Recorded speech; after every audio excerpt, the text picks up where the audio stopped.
What's up, everybody? Welcome back to the channel. I'm TL Weedman, and this is Weed's Garage.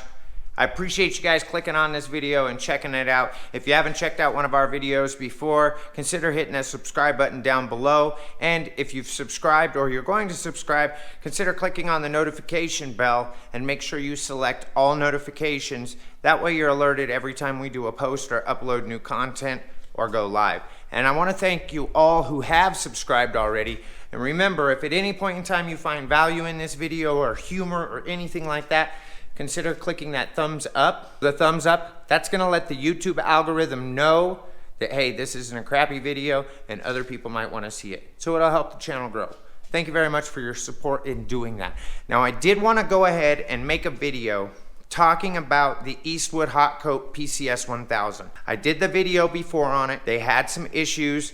Not necessarily, well, it was either with the system or it was with my particular machine. But there was some issues, and then there was some issues that we had with customer service. And I've been asked a lot of questions over the last week or so that we've been powder coating and showing videos about what we think about the system. What I wanted to do is I wanted to make sure that I got everything from Eastwood that we were testing and replacing and checking out. I wanted to make sure that I got all of that and tested all of that before I went ahead and made a video. So now it's time to go ahead and make this video and go over this.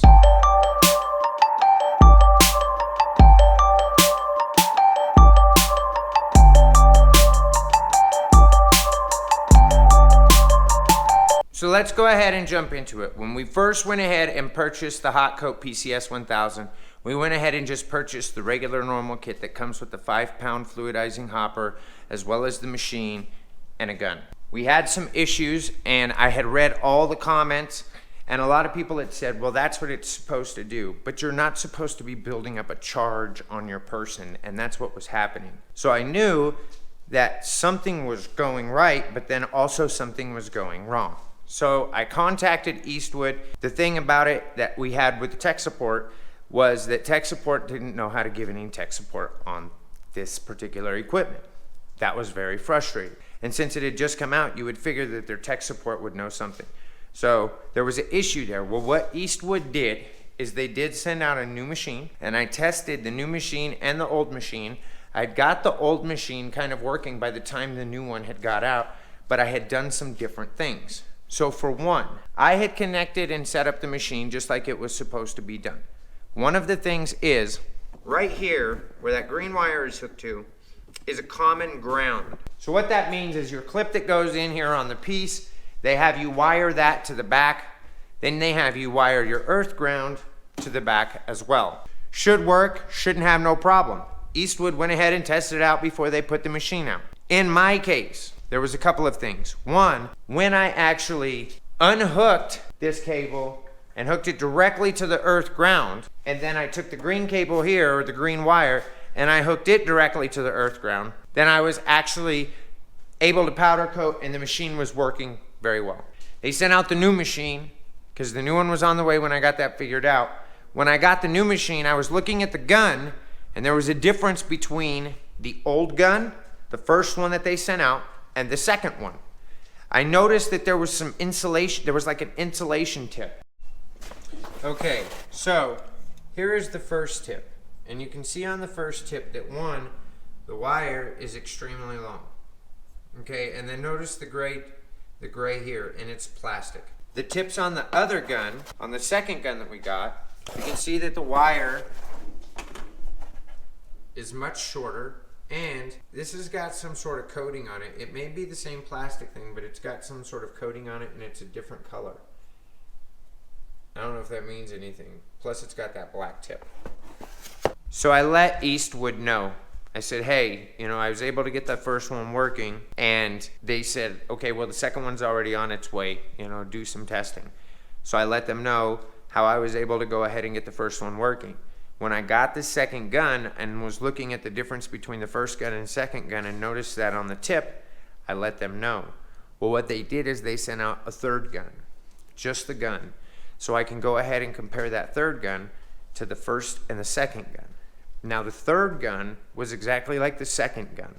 So what that makes me think is there just happened to be a bad tip or a bad gun or even a bad machine because I've hooked this machine up the same way that they say in the book. Haven't had an issue. I hook it up the same way that I have this one hooked up, no issue.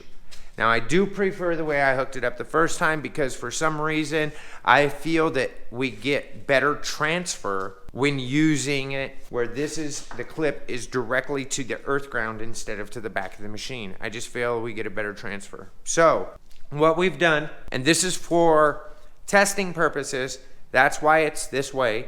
It's actually going to be changed. We're getting a thicker ground wire in. So our earth ground is right here. Okay, and we powder right over here. So it's not very far away, 8 feet, maybe 10 feet. So what we've done, and we're going to be bringing in a thicker wire, is this is the earth ground wire right here. We just hooked it directly to that. And we have the machine here, and then we actually have a ground. This grounds the booth, and this grounds the big fan that we have that's actually venting and sucking the powder out through our filter. So we're going to be bringing in a bigger wire. This is all going to be ran. This cabinet is going to, and table is going to be moved probably. There's going to be a different cart that's put here. But we're probably going to keep it as short as possible if we're staying in this building, which is going to be a whole nother video because we want to grow and expand. So with some tips from Mark over at Eastwood, who's part of R&D, when we powder coat wheels, we start with 2, we hit any of the tough edges, and then we go ahead and bump it up to about 4, 3.5 to 4, 35,000 to 40,000 kilovolts. And we're able to powder coat wheels really well when we do other stuff. For instance, these for shelf that we did, those were done with a 2 kV, 3 kV. But these machine is very well worth it. Now, because of some of the struggles that we went through, Eastwood went ahead and sent us out a 2-pound hopper so we could go ahead and test it out. And I absolutely love the 2-pound hopper. Not only is it perfect for doing wheels, it's perfect for color changes, which the 5-pound ones are nice, but even doing bigger wheels, I actually prefer the way the 2-pound hopper works. I don't know if it's because I have a little bit of troubles dialing in the fluidizer on the 5-pound hopper as well as the gun, and I have a little bit of issue there. I don't know for sure if that's what it is, but the 2-pound hopper is non-fluidizing, so you just put the gun air right into there and it works absolutely perfect, very easy to adjust. Another tip, the max Air Psi into this system is 50 Psi. What I've noticed is I don't run anything more than 40, and when I'm using the 2-pound hopper, we use about 25 to 30 Psi. Very easy to control through the air knob here, but there's just no reason to send 50 Psi through here. When we did try to send 50 Psi, it was just way too much air. Even though the max is 50, we don't send 50 Psi through it. So that is just another tip that we figured in or found out when doing a lot of testing with these machines. Now, a lot of people have asked, is it worth the purchase? Very much worth the purchase. If you have any issues with anything, one, Eastwood is a great company to work with. They make sure that their customers are happy. It's just working phenomenal. It really is. So if you check out some of our other videos or maybe subscribe to the channel if you haven't subscribed already, you can see what we're doing with this gun, and it is absolutely phenomenal for what you pay and really to kind of step your business up. So if you're just getting started and you're using the Eastwood dual voltage, which we still use, but when you're using the Eastwood dual voltage, or if you're using the Eastwood dual voltage, consider stepping up to this. You're gonna be able to do a lot bigger parts, a lot faster, and a lot more efficient. Don't max out the air on it just because it says 50 Psi. I don't know, just some tips to remember, but is it worth the buy? Yes, there's a link in the description. We make no money off of it. We're not affiliated with Eastwood at all. Maybe we will be in future videos, hopefully, because we have a lot of things we want to purchase from them. Anyway, you guys want to see more powder coating videos, builds on the Honda Accord that we're going to be building and giving away as a G23 Frankenstein, We also got a new CRV that somebody donated, so we're gonna be doing some videos with those.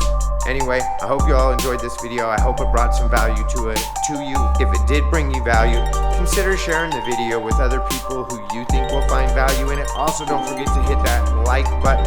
That way the YouTube algorithm knows that this isn't a crappy video, and they show it to other people who are gonna be interested in powder coating or the Eastwood HotCoat PCS 1000. Definitely a recommend if you're wanting to step it up. If you have any questions, drop them down in the comments below. We love to hear from you, and we reply to all of them. So go ahead and drop your comments, questions down below. We'd love to hear from you. Hope this video is valuable. Yeah.